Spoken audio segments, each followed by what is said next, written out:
দীর্ঘদিন ধরে বিপজ্জনক অবস্থায় থাকা কাকদ্বীপের ৫ নম্বর হাট এলাকায় ১১৭ নম্বর জাতীয় সড়কের সেতুর মেরামতির কাজ অবশেষে শুরু হতে চলেছে।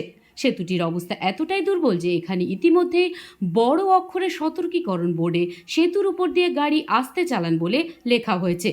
পাশাপাশি সেতুর একাংশ বাঁশ দিয়ে ঘিরে রাখা হয়েছে যাতে সাধারণ মানুষ ও যানবাহন সতর্কতার সঙ্গে চলাচল করতে পারেন।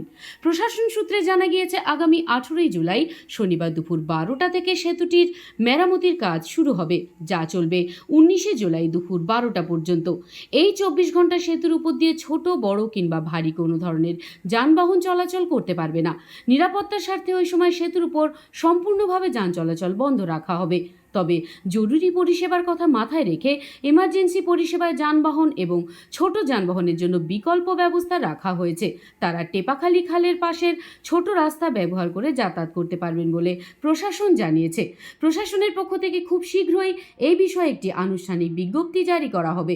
সেতুর মেরামতির সময় সাধারণ মানুষ ও যানবাহন চালকদের প্রশাসনের নির্দেশ মেনে চলার এবং বিকল্প রাস্তা ব্যবহার করার আবেদন জানানো হয়েছে, যাতে মেরামতির কাজ নির্বিঘ্নে সম্পূর্ণ করা সম্ভব হয় এবং ভবিষ্যতে নিরাপদ যাতায়াত নিশ্চিত করা যায়।